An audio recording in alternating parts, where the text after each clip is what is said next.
Chapter 11. An account of the persecutions in the Netherlands.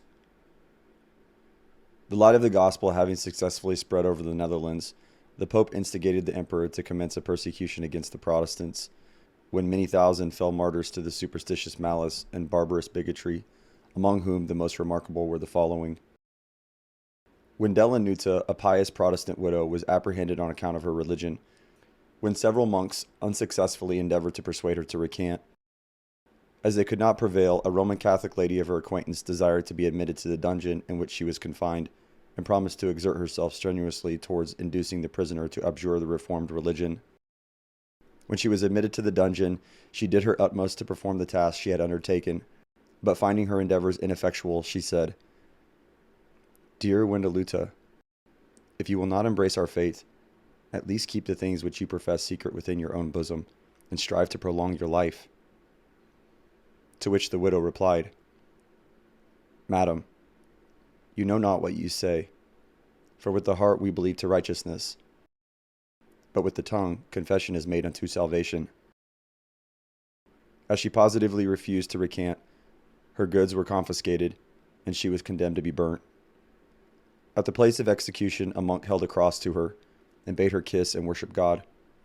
To which she answered, "I worship no wooden god, but the eternal God who is in heaven." She was then executed, but through the before-mentioned Roman Catholic lady, the favor was granted that she would be strangled before fire was put to the faggots. 2 Protestant clergymen were burnt at KIII. A tradesman of Antwerp named Nicholas was tied up in a sack, thrown into the river, and drowned. And Pistorius, a learned student, was carried to the market of a Dutch village in a fool's coat and committed to the flames. 16 Protestants, having received sentence to be beheaded, a Protestant minister was ordered to attend the execution. This gentleman performed the function of his office with great propriety, exhorted them to repentance, and gave them comfort in the mercies of their Redeemer. As soon as the 16 were beheaded, the magistrate cried out to the executioner, "There is another stroke remaining yet. You must behead the minister. He can never die at a better time than with such excellent precepts in his mouth and such laudable examples before him." He was accordingly beheaded, though even many of the Roman Catholics themselves reprobated this piece of treacherous and unnecessary cruelty. George Schurter, a minister of Salzburg, was apprehended and committed to prison for instructing his flock in the knowledge of the gospel. While he was in confinement, he wrote a confession of his faith, soon after which he was condemned, first to be beheaded, and afterward to be burnt to ashes. On his way to the place of execution, he said to the spectators, "That you may know I die a true Christian, I will give you a sign." This was indeed verified in a most singular manner, for after his head was cut off, the body lying a short space of time with the belly to the ground, it suddenly turned upon the back, when the right foot crossed over the left, as did also the right arm over the left, and in this manner it remained until it was committed to the flames. In Louvaina, a learned man named Personal was murdered in prison, and Justus in Sparg was beheaded for having Luther's sermons in his possession. Giles Tilleman, a cutler of Brussels, was a man of great humanity and piety. Among others, he was apprehended as a Protestant, and many endeavors were made by the monks to persuade him to recant. He had once, by accident, a fair opportunity of escaping from prison, and being asked why he did not avail himself of it, he replied, "I would not do the keepers so much injury, as they must have answered for my absence, had I gone away." When he was sentenced to be burnt, he fervently thanked God for granting him an opportunity, by martyrdom, to glorify his name. Perceiving at the place of execution a great quantity of faggots, he desired the principal part of them might be given to the poor, saying, "A small quantity will suffice to consume me." The executioner offered to strangle him before the fire was lighted, but he would not consent, telling him that he defied the flames. And indeed, he gave up the ghosts with such composure amidst them, that he hardly seemed sensible of their effects.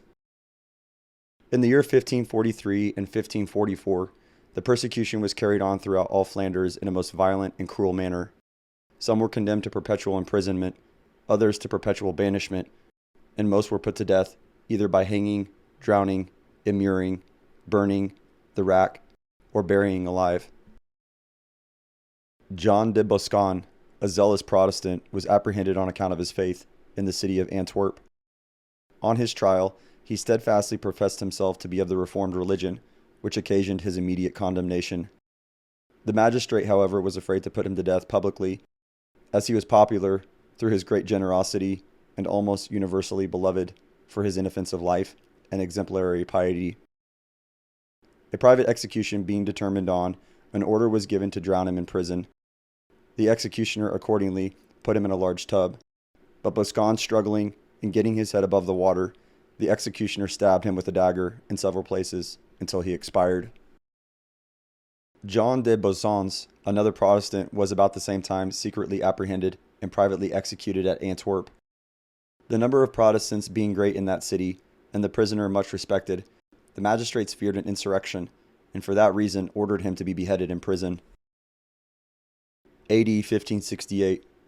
3 persons were apprehended in Antwerp, named Scoblant, Hughes, and Cummins. During their confinement they behaved with great fortitude and cheerfulness, confessing that the hand of God appeared in what had befallen them, and bowing down before the throne of his providence. In an epistle to some worthy Protestants, they expressed themselves in the following words: "Since it is the will of the Almighty that we should suffer for his name, and be persecuted for the sake of his gospel, we patiently submit, and are joyful upon the occasion. Though the flesh may feeble against the spirit, and hearken to the counsel of the old serpent, yet the truths of the gospel shall prevent such advice from being taken, and Christ shall bruise the serpent's head. We are not comfortless in confinement, for we have faith. We fear not affliction, for we have hope, and we forgive our enemies, for we have charity. Be not under apprehensions for us. We are happy in confinement through the promises of God, glory in our bonds, and exult in being thought worthy to suffer for the sake of Christ.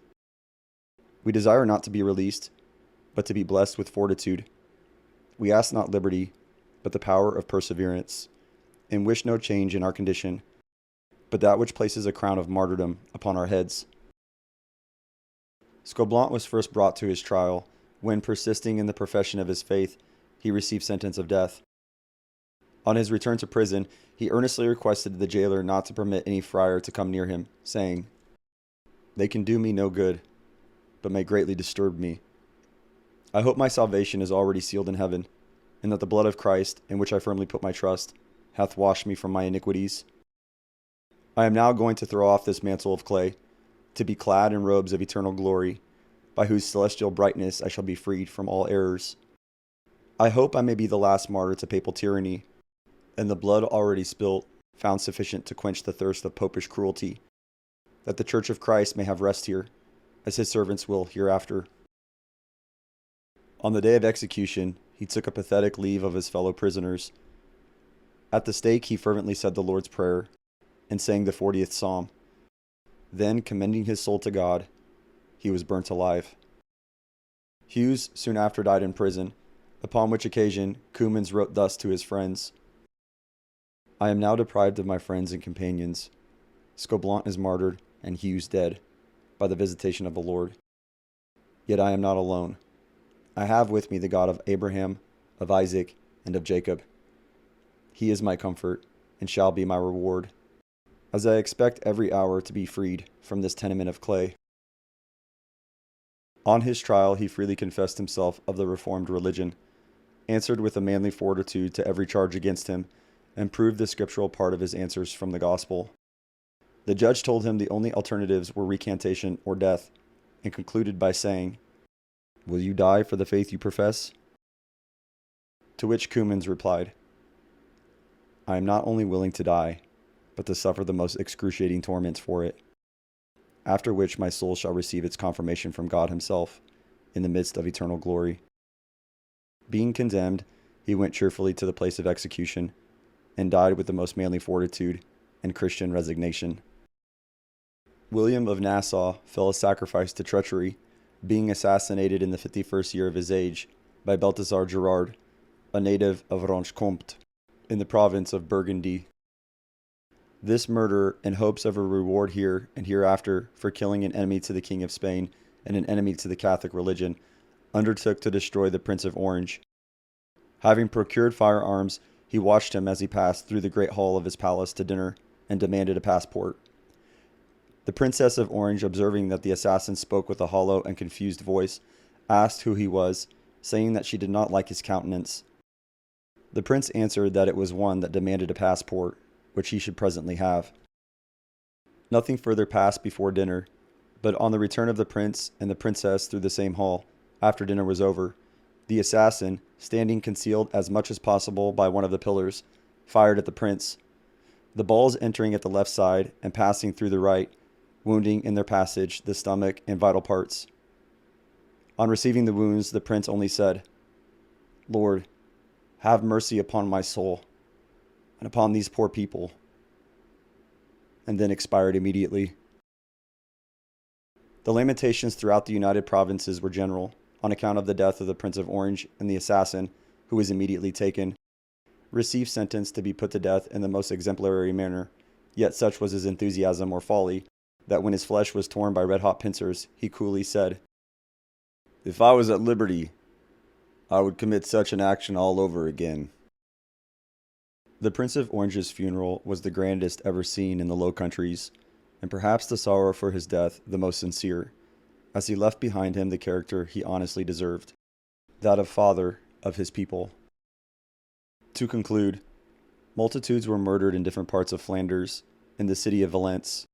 In particular, 57 of the principal inhabitants were butchered in one day, for refusing to embrace the Romish superstition, and great numbers were suffered to languish in confinement until they perished through the inclemency of their dungeons.